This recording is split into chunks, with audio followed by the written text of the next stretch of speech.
اعوذ باللہ من الشیطان اللعین الرجیم بسم اللہ الرحمن الرحیم الحمد للہ رب العالمین والصلاة والسلام علی محمد وآلہ الطیبین الطاہرین اللہم صل علی محمد وآل محمد وعجل فرجہم واللعنت علی اعدائہم اجمعین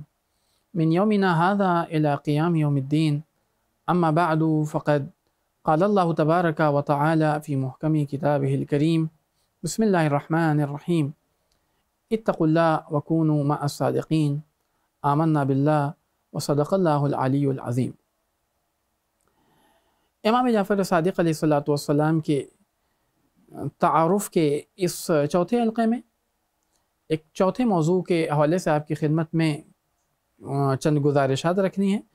وہ موضوع ہے کہ فقہ جعفری کے امتیازات۔ سب سے پہلے اس بات کی طرف ہر خاص و عام کو متوجہ ہونے کی ضرورت ہے کہ یہ جو فقہ جعفری کے نام سے یاد کیا جاتا ہے، اس کا مطلب یہ نہیں ہے کہ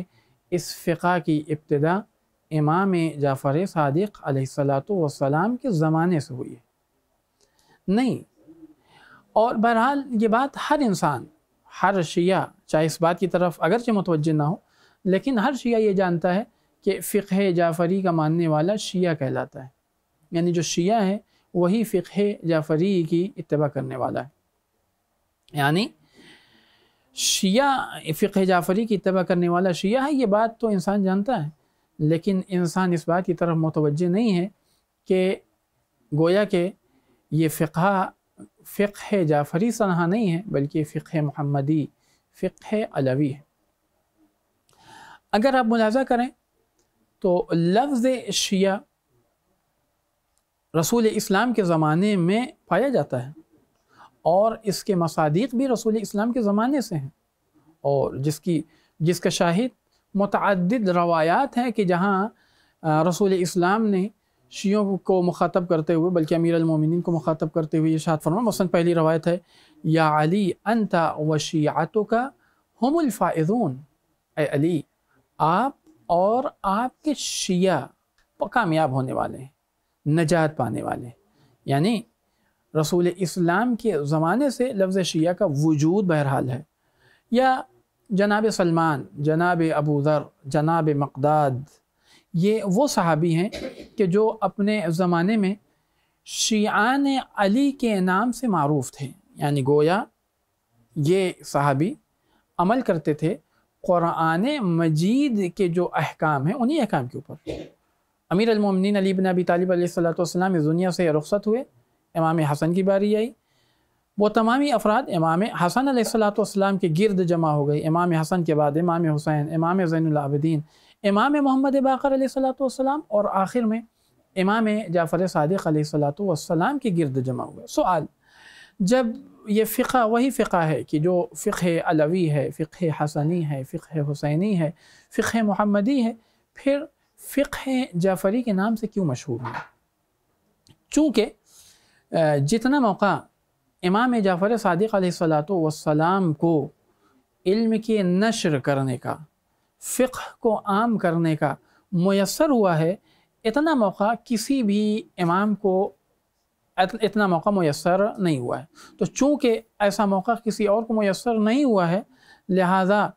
امام نے جیسے ہی موقع میسر ہوا، امام نے اس علم کو نشر کرنے کی کوشش کرنا شروع کر دی، اور روایت کے مطابق امام جعفر صادق علیہ السلام نے 4000 افراد جمع کر لیے، جیسا کہ ورشہ کہتے ہیں، دخلت المسجد الکوفہ، میں مسجد کوفہ میں داخل ہوا، میں نے دیکھا کہ 4000 افراد ہیں اور ہر طرف سے یہ آواز دے رہے ہیں حدثنی جعفر ابن محمد، یعنی چاروں طرف سے یہ آواز آ رہی ہے کہ امام جعفر صادق علیہ السلام نے مجھ سے کہا۔ اچھا یہ بھی نہیں کہ صرف اور صرف فقہ اور عقائد کی بات ہو رہی ہے،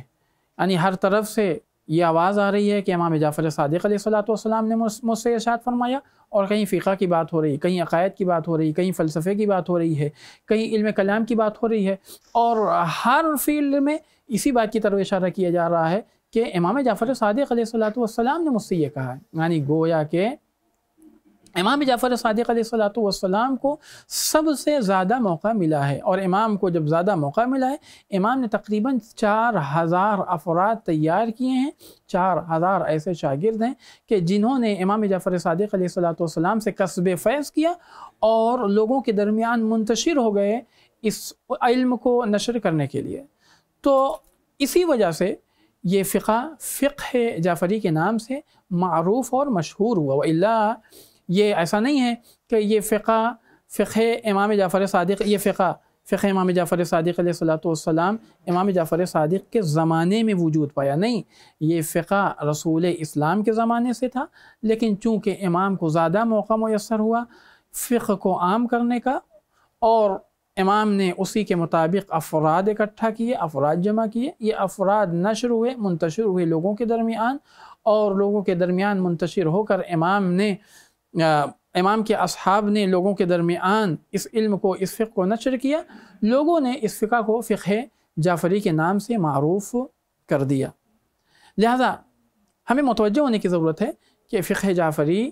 امام جعفر صادق علیہ السلام کے زمانے سے نہیں ہے، بلکہ اس کی ابتدا رسول اسلام کے زمانے سے ہے۔ ہاں، اس فقہ کا ایک امتیاز ہے، وہ امتیاز کیا ہے؟ اس فقہ کا امتیاز یہ ہے